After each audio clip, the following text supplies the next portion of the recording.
नमस्कार, मैं रवि आसलीवाल। सकारात्मक खबरों में आपका स्वागत है। आप समाचारों के चैनल न्यूज़ चैनल इसलिए देखते हैं ताकि आपको सूचना मिल सके, और अगर आप सूचना प्राप्त करना चाहते हैं तो आप हमारे चैनल को सब्सक्राइब कर सकते हैं। और यदि आपको ऐसे चैनल देखने हैं जिसमें सिर्फ किसी का अपमान होता हो, मन में गंदगी भरने का काम होता हो, और यदि आपको लड़ाई झगड़े की बहस में आनंद आने लग गया हो, तो समझ लो कि आप अपने मुद्दों से भटक गए हो या आपको भटका दिया गया है। अब आपकी समस्या उठाने के लिए कोई भी मीडिया आगे नहीं आने वाला है। तो हमारा चैनल ऐसी सुविधाएं नहीं देता है, इसलिए न्यूज़ के लिए, समाचारों के लिए हमारे चैनल को सब्सक्राइब कर सकते हैं। तो बढ़ते हैं खबरों की ओर। राजस्थान में सियासत और गर्माती जा रही है। दिन भर सरकार और राजभवन के इर्द गिर्द घूमती रही। सरकार ने विधानसभा सत्र बुलाने पर 3 दिन पहले राज्यपाल कलराज मिश्र की ओर से जताई गई आपत्तियों को दोपहर 1 बजे जवाब और सत्र बुलाने के लिए संशोधित प्रस्ताव भेजा, और इसमें बहुमत सिद्ध करने का जिक्र नहीं किया गया है। इसमें कहा गया है कि सत्र में कोरोना और उद्योग धंधों पर चर्चा की जाएगी। वहीं पूर्व डिप्टी सीएम सहित 19 बागी विधायकों को स्पीकर सीपी जोशी की ओर से जारी अयोग्यता के मामले में हाईकोर्ट के दखल को चुनौती देने वाले स्पीकर की एसएलपी पर सोमवार यानी आज सुप्रीम कोर्ट में सुनवाई होगी। रेलवे में कुछ दिनों से डीजल इंजन को रिप्लेस करने की कवायद जोरों पर चल रही है, जिसके चलते देश भर में 50% से भी अधिक ट्रैक को इलेक्ट्रीफाइड किया जा चुका है। इसी के तहत मंगलवार से उत्तर पश्चिम रेलवे की पहली इलेक्ट्रिक ट्रेन की शुरुआत की जाएगी। यह ट्रेन अजमेर से दिल्ली सराय रोहिल्ला के बीच संचालित होगी। जयपुर शहर के पब्लिक ट्रांसपोर्ट में चल रही 15 साल पुराने कबाड़ मिनी बसों को परिवहन विभाग अब छुट्टी पर भेज देगा।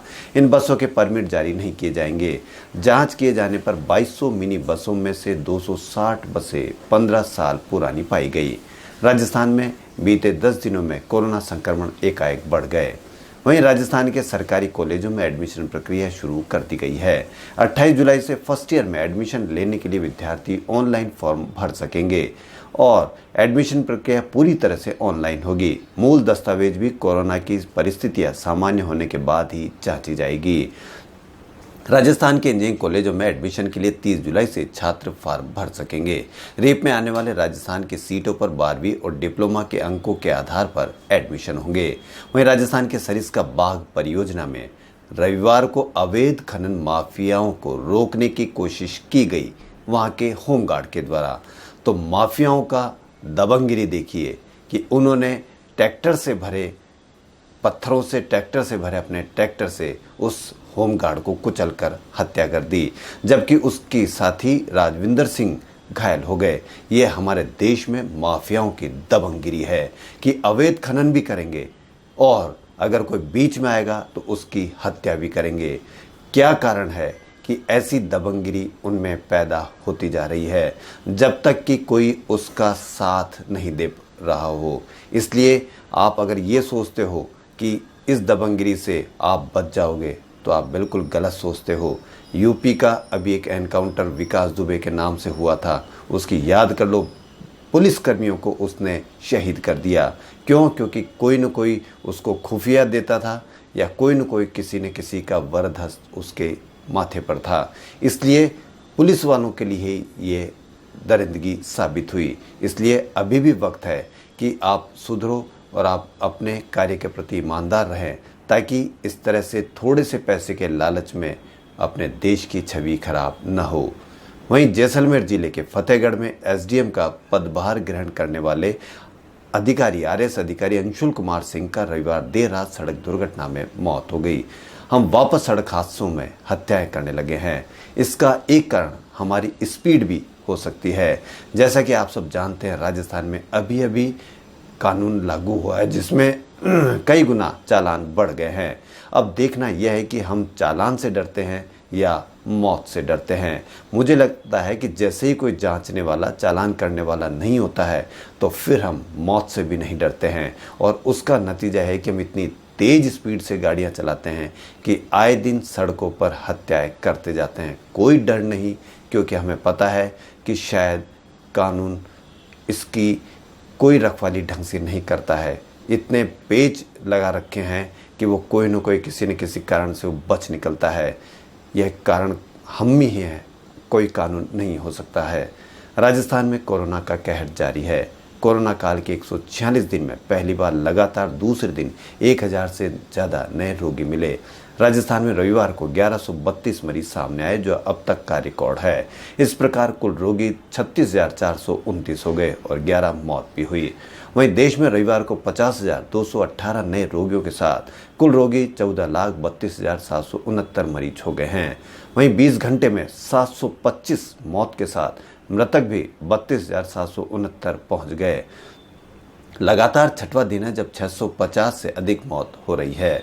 देश में 31 जुलाई को अनलॉक 2 समाप्त हो रहा है। ऐसे में अनलॉक 3 के लिए प्रक्रिया चल रही है। सूत्रों के मुताबिक अनलॉक 3 में शारीरिक दूरी के साथ सिनेमा हॉल व जिम को खोले जा सकते हैं। सूचना प्रसारण मंत्रालय ने गृह मंत्रालय को प्रस्ताव भेजा है। वहीं स्कूल और मेट्रो को खोलने पर विचार अभी नहीं किया जा रहा है। राजस्थान के सीएम अशोक गहलोत ने कोरोना की समीक्षा बैठक बुलाई और निर्देश दिए कि कोरोना वायरस के गंभीर मरीज को जीवन रक्षक इंजेक्शन टोसिलीजुमेब और प्लाज्मा थेरेपी उपलब्ध कराई जाए। यह इंजेक्शन 40,000 रुपये का आता है, जो गरीब की पहुंच से बहुत बाहर है। ऐसे में जरूरतमंद मरीजों को यह फ्री में उपलब्ध करवाया जाएगा। गहलोत ने प्लाज्मा डोनेशन शिविर लगाने में और माइक से गली गली में जागरूकता फैलाने के निर्देश दिए हैं। ओवरलोड वाहनों के रुख के लिए परिवहन विभाग राजस्थान में अब टोल नाकों पर इलेक्ट्रॉनिक वे ब्रिज स्थापित करने की योजना बना रहा है। इससे सड़क पर वाहनों की जांच में कोई दिक्कत नहीं आएगी और इंस्पेक्टर राज भी खत्म होगा और जांच में पारदर्शिता आएगी। वहीं राजस्थान रोडवेज की बस अनलॉक के बाद मात्र 32% रूट ही कवर कर पाई है, जहां सफ़र करने वाले लोग भी कम हैं और कोरोना के कारण कम ही बसों में या बाहर निकल रहे हैं। जयपुर डेयरी में 7 दिन पहले एसओजी ने छापेमारी कर सिंथेटिक दूध का भंडाफोड़ कर बड़ा खुलासा किया। दूध में फॉरेन फ्लैट, न्यूट्रलाइजर और डिटर्जेंट इनके मिलावट से न केवल पेट दर्द बल्कि कई बीमारियां होती है, जिनमें कैंसर जैसी भी बीमारी हो सकती है। जनवरी से जून तक के लिए दूध के 240 नमूनों में 52 मिलावटी मिले हैं। इनमें सब स्टैंडर्ड और 2 ब्रांड ऐसे हैं जो अनसेफ है। इतना बड़ा दूध में मिलावट यह कैसे हो सकता है? वहीं बीसीसीआई ने आईपीएल की मेज़बानी के लिए ईसीबी से बात की है। आईपीएल गवर्निंग काउंसिल के चेयरमैन ब्रजेश पटेल ने कहा कि बीसीसीआई ने ईसीबी को यूएई में आईपीएल की मेज़बानी के लिए स्वीकृति पत्र भेज दिया है। अब दोनों देशों के बोर्ड मिलाकर टूर्नामेंट के सफलतापूर्वक आयोजन के लिए काम करेंगे। वहीं इंग्लैंड ने तीसरे और अंतिम टेस्ट में विंडीज को 399 रनों का लक्ष्य दिया है। नस्लीय भेदभाव को लेकर अमेरिका के ओरेगन में हफ्तों से चल रहे प्रदर्शन शनिवार को हिंसक हो गए। इसकी अमेरिका के 6 राज्यों के कई शहरों तक पहुंच गई है। दुनिया की सबसे घनी आबादी वाले स्लम एरिया में से एक मुंबई की धारावी एक समय में कोरोना हॉटस्पॉट बन चुकी थी। वहीं कोरोना का पहला मामला अप्रैल में सामने आया और इसके बाद कोरोना केस लगातार बढ़ते चले गए, लेकिन धारावी के लोगों ने कोरोना के खिलाफ लड़ाई में प्रशासन के संग सहयोग किया और आज यहां केस लगभग न के बराबर है। एक समय में धारावी में रोज सैकड़ों मामले सामने आ रहे थे, लेकिन अब ऐसा लगता है कि वहां के लोगों ने कोरोना पर नियंत्रण पा लिया है। रविवार को वहां केवल 2 मामले सामने आए। प्रशासन की ओर से यह जानकारी दी गई है। खबरों में फिलहाल इतना ही। यदि आपको हमारा चैनल पसंद आए तो लाइक, सब्सक्राइब और शेयर अवश्य करें। धन्यवाद।